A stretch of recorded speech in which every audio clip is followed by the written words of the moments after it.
Just 60 seconds ago, the single most critical agreement in North American energy history became completely meaningless. If you're tuned in right now, you're seeing the exact instant when the United States lost its status as the unchallenged energy giant it believed itself to be. You're watching Donald Trump grasp that you can't intimidate the individual who manages your home heating. And you're seeing Canadian Prime Minister Mark Carney take a step no global leader has attempted in the past 4 years. He refused to simply refuse or bargain. He ended it entirely. Right this moment, the $865 billion North American Energy Security Pact has vanished, collapsed, wiped out. At midnight, Donald Trump issued Canada an ultimatum. He believed he held all the advantage. He assumed he could compel Ottawa to deliver its oil and electricity at reduced rates or encounter a complete border shutdown. He viewed it as a brilliant negotiation tactic, but he overlooked a key reality. When you menace the person controlling the flow, they aren't obligated to debate you. They can simply shut it down. Carney never hesitated. He skipped any call for talks. He allowed the deadline to expire quietly. Then he released a market notice declaring that Canada is immediately separating its energy approach from the United States. This isn't practice. This isn't posturing for show. This is a severe economic shock. Markets are responding already. Check those trading screens. Energy contracts are climbing sharply. The Canadian dollar is strengthening, and the Dow Jones appears bewildered, frightened, and sliding because Wall Street recognizes what the White House denies. They understand that minus Canadian heavy oil, Texas processing plants grind to a halt. They realize that without Canadian electricity, power in New York and the Northeast begins to waver. Trump risked your winter warmth. He risked your fuel costs, and he came up short. Over the coming hour, I'll explain precisely how this agreement unraveled, why Trump's aggressive approach backfired spectacularly, and exactly how much this error will hit your wallet when you refuel your vehicle soon.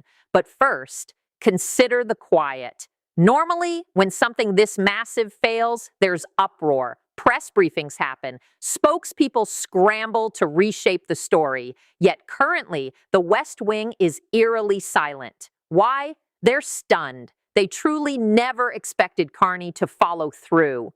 They've been insulated by loyalists, by flattery, by individuals frightened of a harsh social media jab. So they've lost sight of genuine leadership.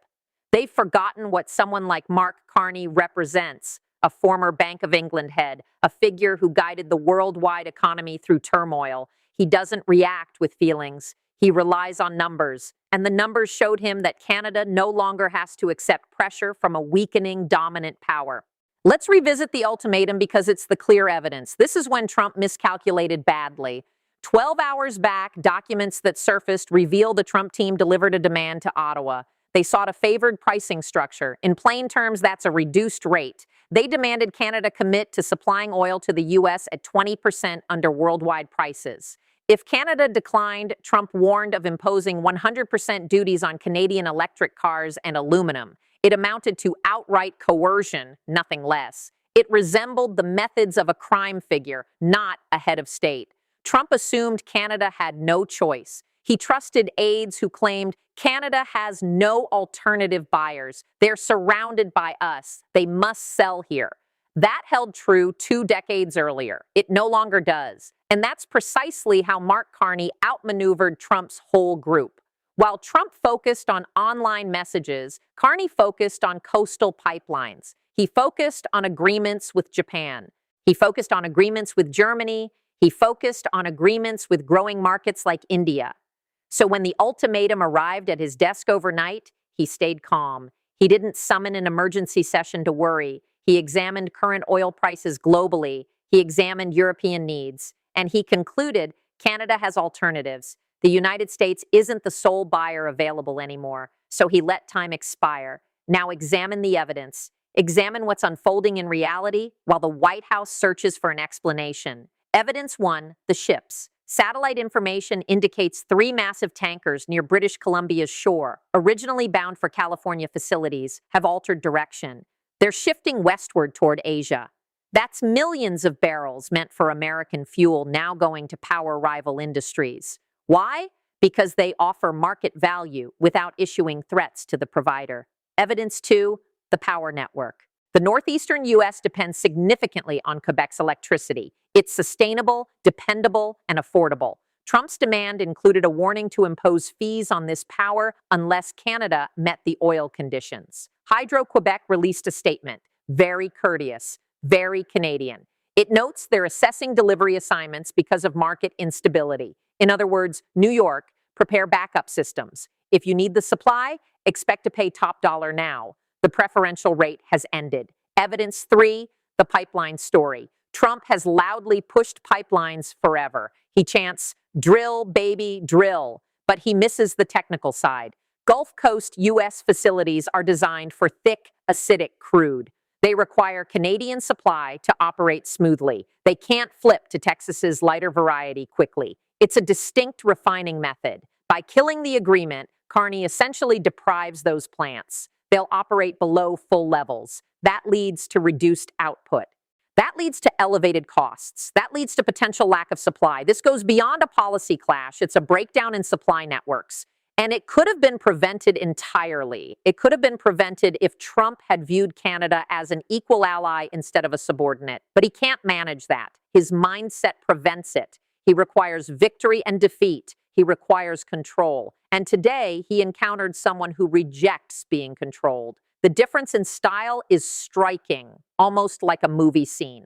On one hand, Donald Trump, disorder, volume, warnings. A leader driven by instinct, shifting positions from TV coverage, convinced that the strongest voice wins. On the other, Mark Carney, composed, objective, exact. A leader who communicates in full thoughts.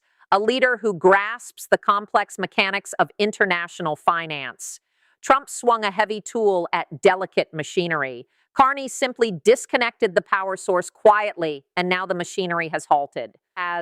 Consider the wider message this sends globally. Everyone is paying attention. Putin is paying attention. Xi Jinping is paying attention. The European Union is paying attention. They're observing that the United States has become so chaotic, so hooked on confrontation, that it just destroyed its key economic tie. They're observing that America isn't a reliable refuge anymore. It's a liability. If Trump handles his nearest partner this way, his neighbor, his longtime ally, how will he handle others?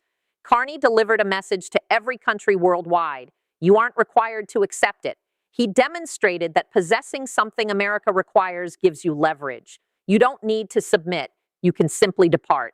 And Canada is departing, not from American citizens. We recognize the genuine warmth between our citizens, but from the American administration, from Trump's team.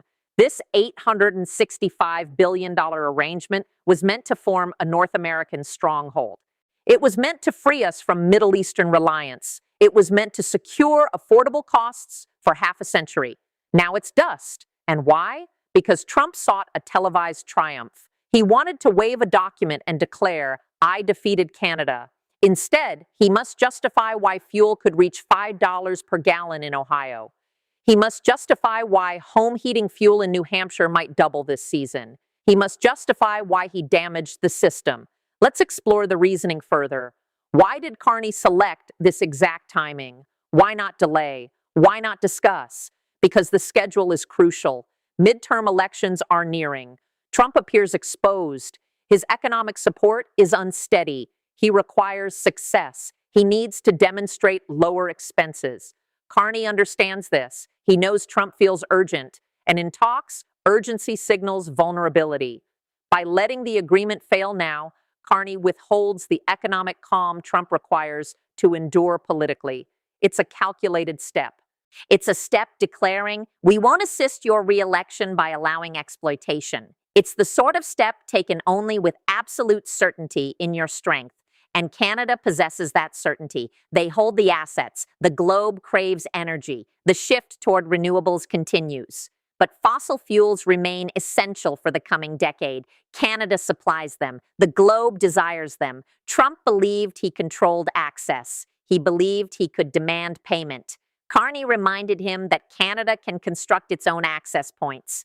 Picture the current atmosphere in the Oval Office. The yelling, the finger pointing.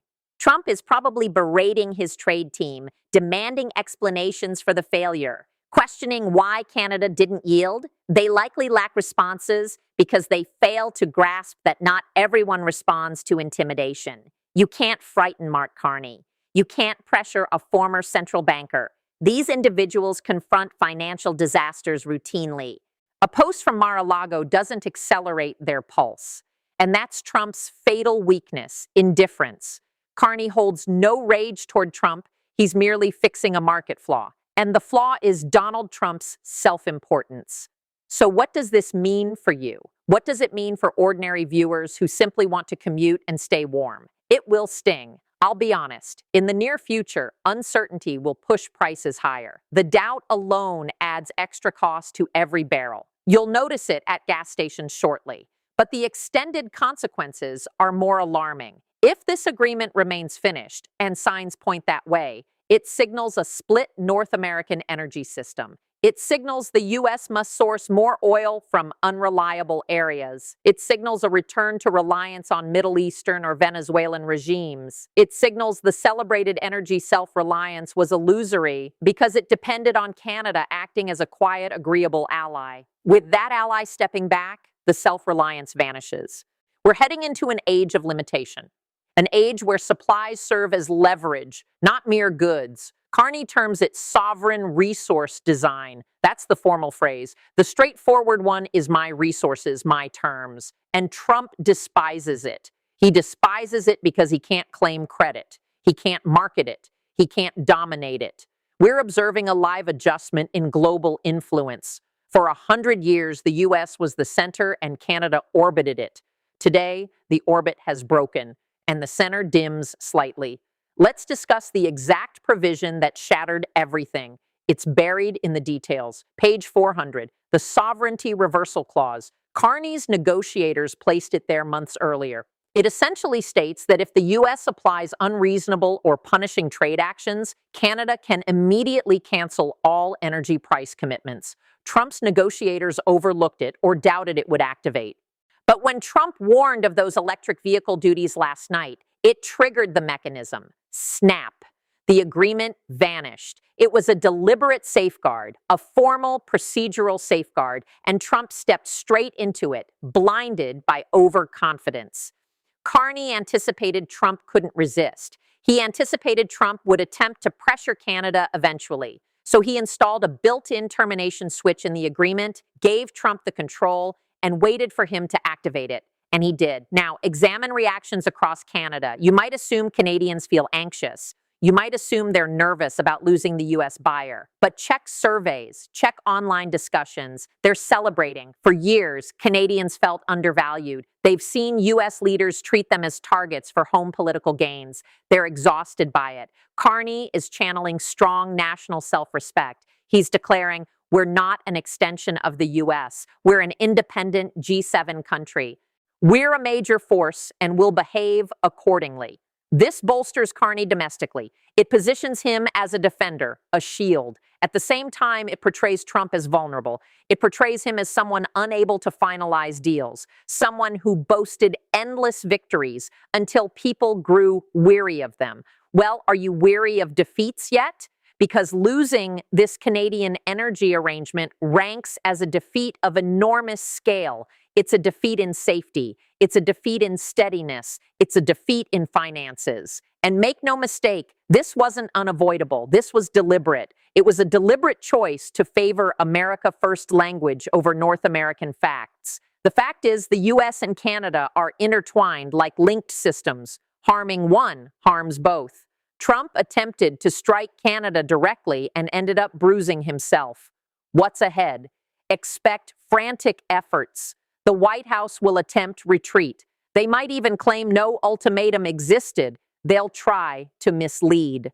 They'll insist talks continue. Don't accept it. The agreement is finished. Canada has already redirected future deliveries. The supply has moved. Trump might pursue legal action. He might bring it to the USMCA resolution process. But that drags on for years. Tankers shift in days. He might intensify. He might warn of blocking Canadian visitors or seasonal travelers. but that would devastate Florida and Arizona economies. He'd harm his own supporters. He's cornered. No favorable path exists for Donald Trump here. Every choice brings additional economic damage to the U.S., and Mark Carney understands that. That's why he stays quiet. He doesn't require words. The results speak clearly. Carney retains $865 billion in value. Trump gains nothing. It's total dominance. Consider the broader effects on the shift to cleaner energy, too. Carney strongly supports sustainable finance. He aims to reduce global carbon reliance by restricting cheap oil access to the U.S. He's actually speeding that change. He's compelling the U.S. to confront fossil fuels' real expense. In effect, he's applying a carbon cost to Donald Trump without any legislation passing Congress. It's clever, it's strategic, and it works. Trump opposes renewables. He favors coal. He favors oil. But now, due to his own decisions, those become premium items.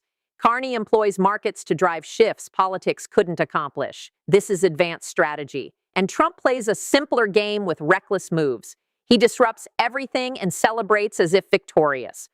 While the setup gets dismantled and removed, let's revisit the everyday effects because this hits home hardest. Manufacturing, plastics, farming, all depend on base chemicals. If Canadian inputs halt or rise sharply, fertilizer costs increase. That raises corn prices, that raises beef prices, plastic container prices, meaning grocery items broadly increase. Inflation had finally eased. Trump just reignited it. And he'll point fingers elsewhere. He'll point at Carney. He'll point at hidden influences. He'll point at news outlets. But you know the facts. You saw the demand. You saw the cutoff time. This rests on him. This shows what occurs when you select disruption to construct stability. Eventually, the structure falls. We're amid the wreckage of the U.S.-Canada bond. It might mend someday, but not under this leadership, Carney has stated clearly. Canada welcomes commerce, but rejects coercion. The entrance is closed. And until a mature leader arrives in the White House who knows how to approach respectfully, it remains closed. The energy protection has vanished. We're vulnerable to conditions now, so prepare warmth, prepare finances. It's shaping up as a harsh, costly season. And as you see pump prices rise tomorrow, recall this instant, recall the demand, recall the overreach, and recall the leader who refused. Mark Carney didn't merely protect Canadian assets today. He revealed the emptiness in the Trump approach. He demonstrated that America first ultimately risks America isolated, and isolation in a harsh environment is perilous. We'll continue following the shipments. We'll continue tracking the power system. We'll deliver updates mainstream outlets avoid. But for the moment, the core fact is stark and damaging. The agreement has ended. The value has disappeared, and the leader stands exposed. Welcome to this emerging situation. Make sure you stay subscribed because developments are rapid and consequences are only starting. You need awareness of what follows when power dims. You need awareness of responsibility. We'll remain here observing the breakdown.